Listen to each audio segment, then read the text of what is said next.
Hello and welcome to Derry Community Television. My name is Kimberley Haas. Today I'm excited to announce a new series that we're bringing to our station. It's going to be with Joe Raulinaitis with the Food and Drug Administration. He is a local expert on a number of different topics, and he's going to introduce this series for us today. Maybe I could start, Joe, by having you tell the audience a little bit about yourself and your background. I will, Kim. I'm a public affairs specialist for the FDA. We have PAS's public affairs specialists throughout the country in all the major locations for the Food and Drug Administration. And we're the folks that don't do the inspections, but we talk about them. We tell the public what the FDA is doing, the issues that we're confronting, try to get the news out. Hopefully it's good news. Sometimes it's somewhat controversial news.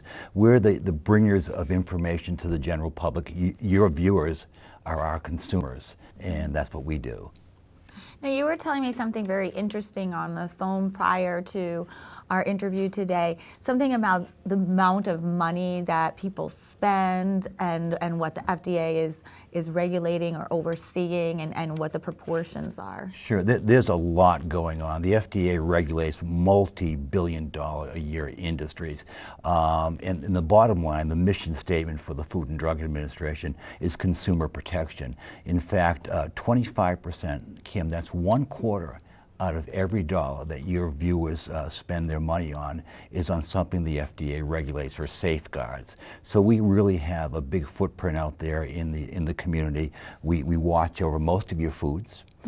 All of your medical devices, your blood products, your blood banks, cosmetics, even pet food and pet medication is something that the FDA safeguards. Huge mission. Now we've branched out a lot in the recent past.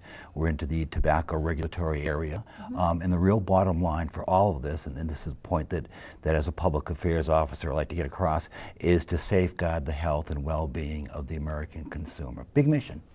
It is a big mission, a huge undertaking, and if 1/4 of what we're spending is regulated by this one agency, that's amazing. Maybe you could talk to us a little bit about how you got involved in this line of work and what brought you here. Well, it goes back a long ways. I started my career somewhat akin to you. I started as a print journalist.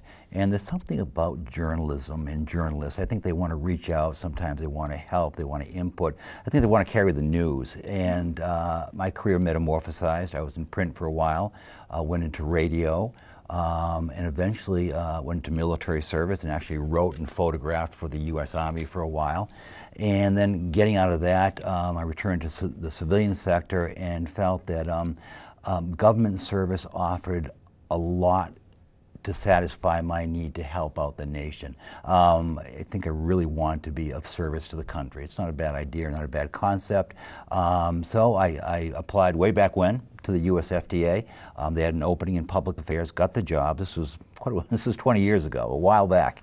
And I brought my talents with me. They brought me on probably because of my writing ability and my photographic ability and the fact that I worked in the communications industry, because that's what we do in the FDA in my capacity.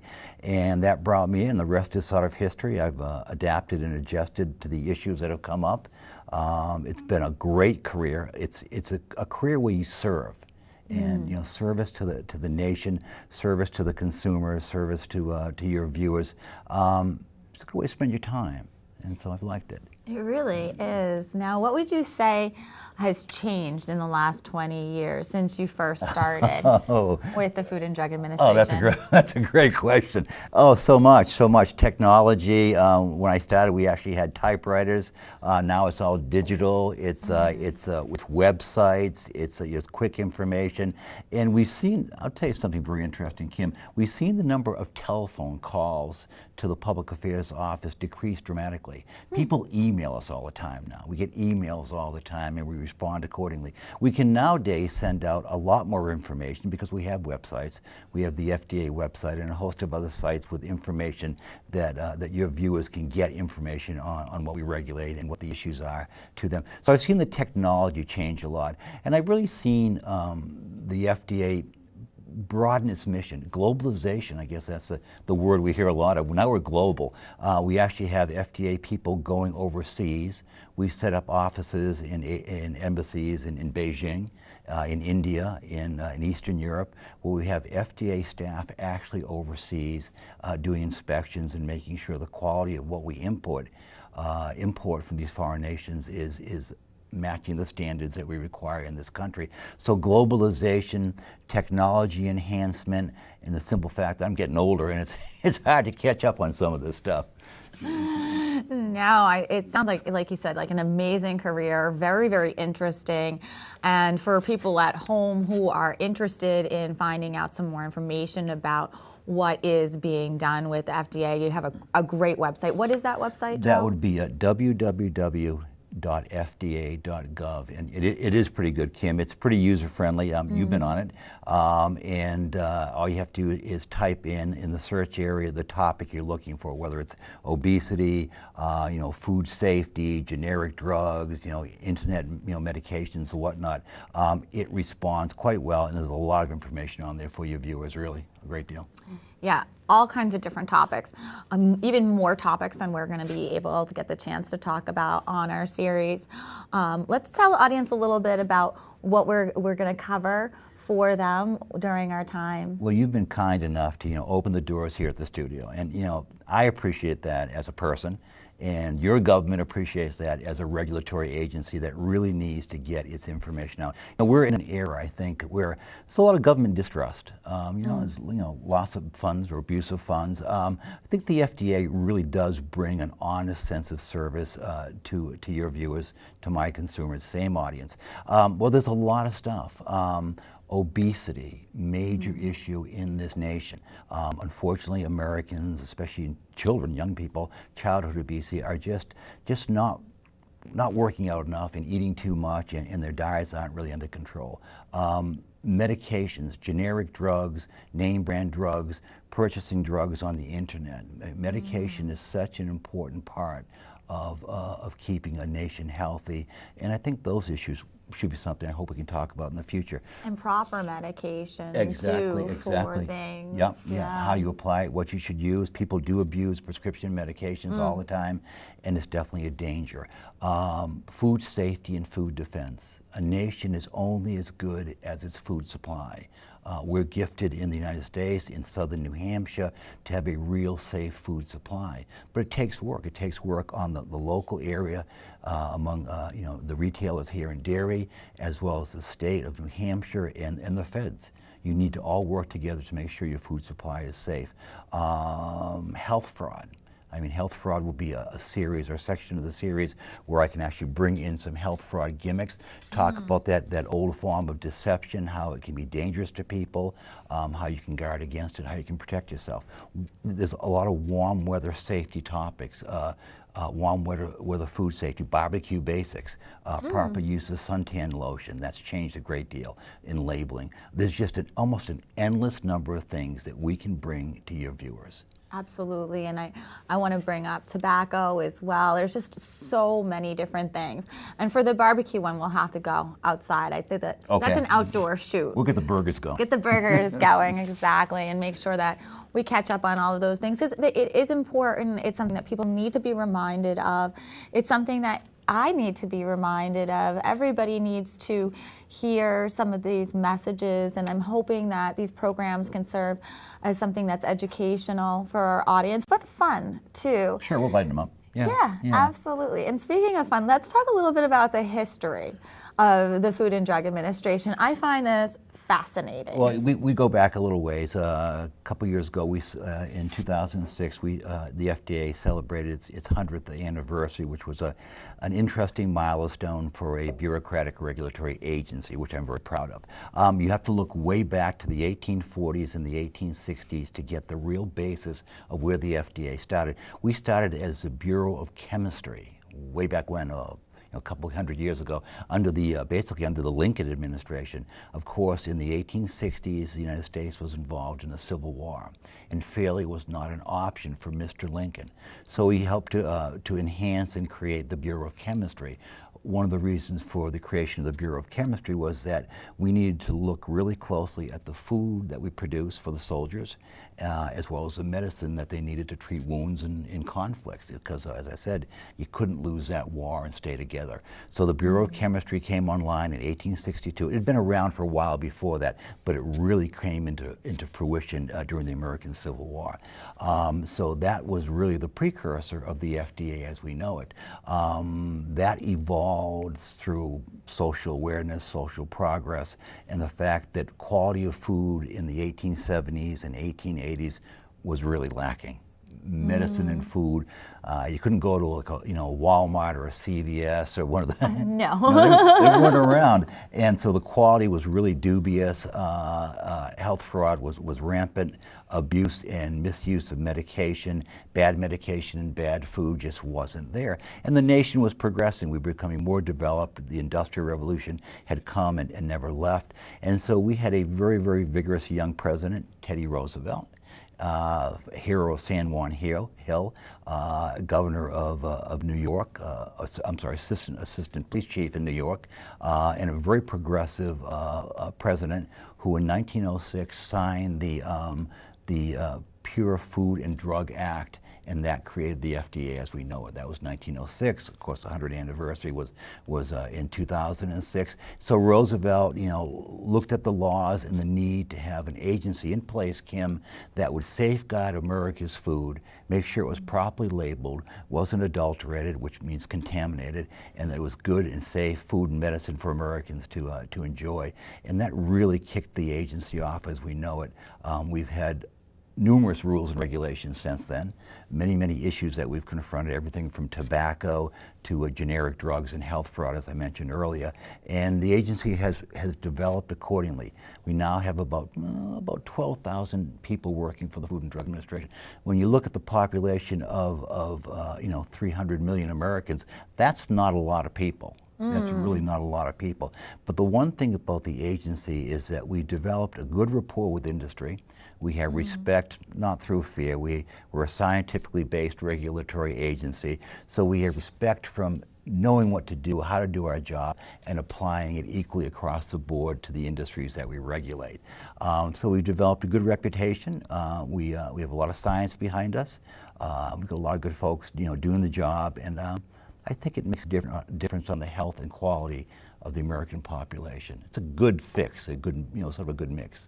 Yeah, and what foresight, what vision Roosevelt must have had to be able to come up with this concept and implement it with his team back in a time where a lot of Americans didn't enjoy electricity or motor vehicle. Well said, well said. 106 years ago was a different era in America.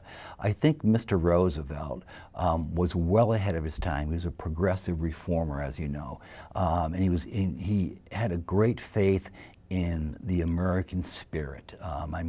He had a relatively short life, died when he was like 60 years old, but in that 60 years he packed a lot of adventure, a lot of excitement, a lot of public service into that 60 years. I think he once said, "It is better to wear out than rust out," which means live a full life. And Roosevelt, love that. I think about that often. When I have rough days at the agency, and every job, as you know, has a moment or two when things aren't working well. Either your computer's not working, or you've got questions that are coming at you that are hard to answer, or you can't answer. And I said, boy, I've got to remember that Roosevelt had a spirit, and we represent it by just being here and doing this job. And so, you're right. He was progressive. He had a good sense of what the country needed, and he knew that, as I mentioned, I think earlier, the real essence of a nation is a safe food supply. If you don't have a safe food supply, you can't enjoy the wonderful other things like art and history and learning that you just don't have the time for because you're worried about your food. So I think Roosevelt's legacy, by and large, was a safe food supply for the nation and a safe medical supply as well. So important. We tend to forget, especially since we get busier with our text messaging and our Facebook, and we have this life online. But what keeps us alive is safe food. That's what fuels our bodies. It fuels our brains. It fuels our children, and it's so important. And the same thing with medications, especially, for children and then the elderly, that a lot of them do rely on more medications than the average adult. So to have that vision is just really amazing. You have a book here that's 100 years. I do. Like kind of a commemorative thing. Maybe we could show the audience that a little Sure. bit. We took the opportunity in 2006 to make sure that we publicize appropriately and in good taste the things about the agency that the people should at least be aware of. And you're right, we have lives online. We have busy lives. And what happens in that way is you don't either understand or appreciate certain factors of your government. And you mentioned something which is very, very true. A food supply helps us do other great things, a safe food supply and a safe source of medicine. So we've always felt that it's important sometimes to publicize what your government does. I mean, you pay your taxes, you expect a certain degree of service, and I do believe the Food and Drug Administration, in the 100+ years that it's been around, Kim, has offered that service. Do we do everything right? Unfortunately not, we don't. Do we try to do everything right? Yeah, we do. We really do try. And it's to come out here to Channel 17 Derry Cable and talk about these things is so important. So important to get the message out, and I hope we have many shows and a lot of topics that sort of enlighten your viewers as to what they can expect from the federal government and the services we offer to them. Now, where are you based, Joe? Are you based in New Hampshire or is it Massachusetts? Well, I'm in New England District, of course, okay. and it gets me all around. But my office is in Worcester, Massachusetts for the next couple of weeks, and then we're moving to Boylston, which is another office, a bigger office in Boylston, Massachusetts, about 6 miles where I sit down there in Worcester. So that's where I work out of. But being in the New England District, it's all 6 New England states, and something which we haven't talked about yet is the fact that Native Americans, the American Indian, is a large part of our clientele. And it takes me out and about to the tribal areas, and I've gone as far north as the Canadian border, and as far south to the casino areas down in Foxwoods and Mohegan Sun to talk to Native Americans about the FDA and what we do, and they need to be brought into the picture as well. They are part of the population, and they're consumers. Yes, and a very important part of our population is, as everybody is, I know that like any administration, it is hard to do everything right, but we are human beings, and as long as the efforts are there, and I certainly agree that the FDA is something that really does work very hard to protect all of us, and it's a big deal. And so I hope that everybody at home gets a chance to check out this series. If you do have some topics that you would like Joe and I to discuss, you can always catch me online. You go to the Town of Derry website, and then you're going to click in Town Departments, then Cable TV, and then there's a link to my email. Thank you very much for watching today's program. Once again, my name is Kimberley Haas. Have a great day.